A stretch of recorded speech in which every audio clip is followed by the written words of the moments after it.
Good morning student. मैं निकुसा आप लोगों का स्वागत करती हूँ यूट्यूब चैनल एसर क्लासेस में। आज मैं झारखंड विभूति के नेक्स्ट पार्ट को लेके आई हूँ और इससे भी निश्चित रूप से 2 प्रश्न आएंगे और 4 मार्क्स को यह कवर करेगा। तो देखते हैं, पहला टॉपिक है रानी सर्वेश्वरी। रानी सर्वेश्वरी जो है महेश्वरी की रानी थी। इनका जन्म सुल्तानाबाद के संथाल परगना में हुआ था। ये मालपहाड़िया की बेटी थी और शादी होने के बाद ये महेश्वरी की रानी बनी और ये जो महेश्वरी रानी था पाकुड़ जिला के अंतर्गत आता है। एक्चुअली हुआ क्या था, दामिन ए को के अंतर्गत ब्रिटिश सरकार ने भागलपुर से राजमहल तक की जमीन को अपने अंतर्गत कर दिया था और इससे क्या हुआ कि जो है रानी सर्वेश्वरी की जो बहुत ज्यादा मात्रा में जो संथाल परगना पाकुड़ महेश्वरी यहाँ पे जितनी जमीन थी वो सारे जमीन जो है सरकारों के अंतर्गत आ गए। इसके कारण उन्होंने यह विद्रोह शुरू किया था और दूसरा कारण ये था कि ब्रिटिश सरकार द्वारा संथाल समुदाय को बसाने के लिए दामिनेको का निर्माण किया गया था। ब्रिटिश का ये चाल था कि अपने पहले उसे दामिनेको को रूप से वो जमीन को सरकारी कर देंगे और कृषि के लिए उस जमीन को उपयोग करेंगे और दूसरा था कि यहाँ पे संथाल जनजाति को बसा दिया जाएगा और रानी इस चीज को नहीं चाहती थी। तभी जाकर के यह विद्रोह 1781 से 82 के बीच शुरू हुआ। ये एक्चुअली चौथा विद्रोह है पहाड़िया विद्रोह का। पहाड़ी विद्रोह पहले से 1772 ईस्वी से ही विद्रोह कर रहे थे और जब रानी सर्वेश्वरी के साथ जो ये विद्रोह हुआ ये चौथा विद्रोह कहा जाता है और इसमें पहाड़िया सरदार ने काफी सहयोग भी दिया। जिस समय ये विद्रोह चल रहा था उस समय अंग्रेज थे क्लीवलैंड और इसी क्लीवलैंड को तिलका मांझी ने तीर से मारा था और रानी सर्वेश्वरी का निधन 6 मई 1807 ईस्वी को भागलपुर जेल में हो गई। पहले इसे गिरफ्तार किया गया और वहीं उसको फिर फांसी दी गई। यहाँ से मुख्य रूप से जो रानी सर्वेश्वरी के ऊपर 2 प्रमुख क्वेश्चन बनते हैं कि पहला जो है इनका विद्रोह कब से कब हुआ, तो ये विद्रोह 1781 से 1782 के बीच हुआ। उसके जब वो विद्रोह कर रहे थे उस समय कौन से अंग्रेज थे, तो वे थे क्लीवलैंड और इनका जो मृत्यु है किस जेल में हुआ, तो ये भागलपुर जेल में हुआ। नेक्स्ट टॉपिक है गया मुंडा। गया मुंडा जो है बिरसा मुंडा के सेना नायक है। गया मुंडा बिरसा मुंडा के सेना नायक है। इनका जन्म खूंटी जिले के मुरहू प्रखंड के एकटेडी में गांव में हुआ। यहाँ से ये क्वेश्चन बराबर पूछा जा रहा है कि गया मुंडा का जन्म एकटाडी में हुआ। कहाँ हुआ, तो एकटाडी गांव में। सक्रिय रूप से तो ये सरदारी आंदोलन से ही लगे हुए थे, लेकिन जब बिरसा मुंडा ने अबुआ दिसम यानी अपना देश का जो आंदोलन शुरू किया तो वो बिरसा मुंडा के सेना नायक के रूप में कार्य करने लगे। उसकी पत्नी माकी मुंडा, इससे भी एक प्रश्न बराबर पूछा जाता है कि उसकी पत्नी का क्या नाम था, तो उसकी पत्नी का नाम माकी मुंडा था और उसे कितने वर्ष जेल में रखा गया था, तो उन्हें 2 वर्ष जेल में रखा गया था। ये क्रांतिकारी थे और इसके जो बेटे थे सरना मुंडा को भी जेल में गिरफ्तार करके आजीवन कारावास दिया गया। 6 जनवरी 1900 को इनको गिरफ्तार कर लिया क्योंकि इसने जयराम सिपाही को मार दिया था और इसके बाद इसे गिरफ्तार करके रांची जेल में बंद कर दिया। एक्चुअली क्या था, इससे प्रमुख क्वेश्चन 2-3 बनते हैं कि गया मुंडा कौन थे, तो वो बिरसा मुंडा के सेना नायक थे। दूसरा प्रमुख क्वेश्चन ये बनता है कि बिरसा मुंडा के साथ जब वो सेना नायक थे तो उस समय कौन सा आंदोलन चल रहा था, तो वो था अबुआ दिसम। उनकी पत्नी का नाम माकी मुंडा। उनके किस बेटे को आजीवन कारावास दिया गया, तो वो था उनका बेटा सरना मुंडा।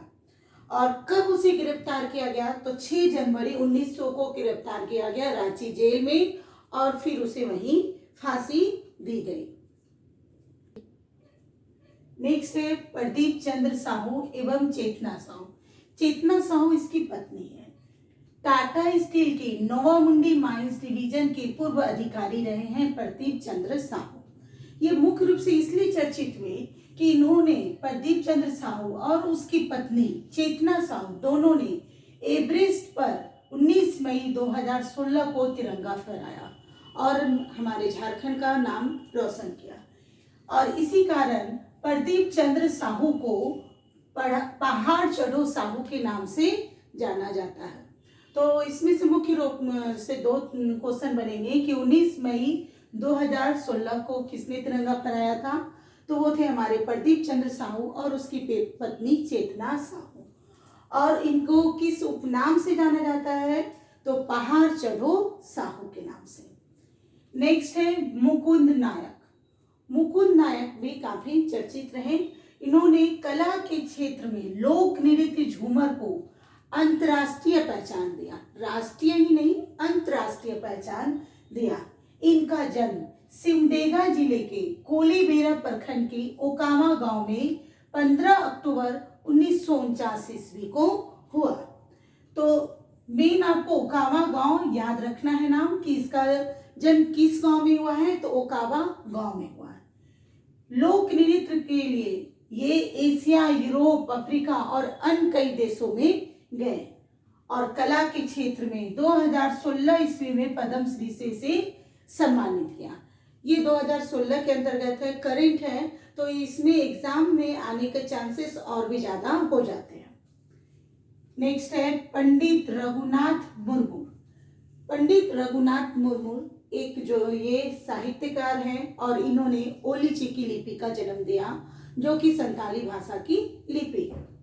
पंडित रघुनाथ मुर्मू का जन्म 5 मई 1905 को हुआ। ये ज्यादा और चर्चित इस बात पे हुए कि 115वीं जयंती 5 मई 2020 में 5 मई को 115वीं जयंती मनाई गई और इसी के कारण पंडित रघुनाथ मुर्मू जो काफी चर्चित हुए। और इनका जो जन्म स्थल है डानब्स बोलेंगे DANBUS, डानब्स में हुआ है और ये मयूरभंज जिला के उड़ीसा में है। और ये क्वेश्चन देखिए कंफ्यूजन करने वाला है कि यदि पूछा जाए कि पंडित रघुनाथ मुर्मू का जन्म रांची में, हजारीबाग में, रामगढ़ में या मयूरभंज में, तो मयूरभंज जाकर के ये उड़ीसा का एक जगह है, तो इनका जन्म मयूरभंज में हुआ। इनको उपाधि मयूरभंज राज्य आदिवासी महासभा द्वारा गुरु गोमके के रूप में दिया गया। मतलब इनको जो उपाधि दिया गया, गुरु गोमके का उपाधि दिया गया और ये उपाधि मयूरभंज राज्य आदिवासी महासभा के द्वारा इसको दिया गया। और इन्हीं के जन्म दिवस पर 5 मई 1905 में जो इसका जन्म दिवस है, 5 मई को उड़ीसा में 2016 से छुट्टी भी दी जाने लग गई। 1941 ईस्वी में इन्होंने संथाली भाषा की लिपि ओली चिकी की स्थापना की और जब से इन्होंने ओली चिकी लिपि की स्थापना की, तब से संथाली भाषा की सारी रचनाएं, सारे साहित्यकार इसी की लिपि के अंतर्गत लिखे गए हैं। और इन्हीं ये ओली चिकी भाषा का, ओली चिकी लिपि का इन्होंने जो आविष्कार किया, इसी के कारण इसे पंडित भी कहा जाने लगा। तो कहीं कहीं इसके उपनाम में पंडित भी हैं और कहीं पर गुरु गोमके हैं। गुरु गोमके का मतलब होता है महान गुरु। इनकी मृत्यु 1 फरवरी 1982 ईस्वी को 72 वर्ष की आयु में हो गई। इस ढंग से मैंने 5 टॉपिक लेकर के आए, रानी सर्वेश्वरी, गया मुंडा, प्रदीप साहू, चेतना, मुकुंद नायक और पंडित रघुनाथ मुर्मू। और ये भी मैंने बताया कि किस किस के कौन कौन सी जगह पे कौन कौन से प्रमुख क्वेश्चन बनते हैं। पंडित रघुनाथ मुर्मू के बारे में मैं थोड़ा और बता दूं कि इससे जो मुख्य रूप से जो क्वेश्चन बनते हैं कि ओलो चिकी लिपि का आविष्कार किसने किया, तो वो हमारे पंडित रघुनाथ मुर्मू हैं। और देखिए यहाँ पे पंडित नाम जुटा भी है। और उसके बाद दूसरा क्वेश्चन ये बनता है कि इनका जन्म स्थल कहाँ है, तो यह मयूरभंज जिला उड़ीसा से। इस तरह से मैंने ये 5 टॉपिक को कवर किया है। फिर मैं झारखंड के भूमिति के नेक्स्ट टॉपिक को पार्ट 3 में मैं लेकर आऊँगी। यदि आपको मेरा वीडियो पसंद आता है तो आप लाइक करिए, कमेंट करिए और सब्सक्राइब करिए। Thank you.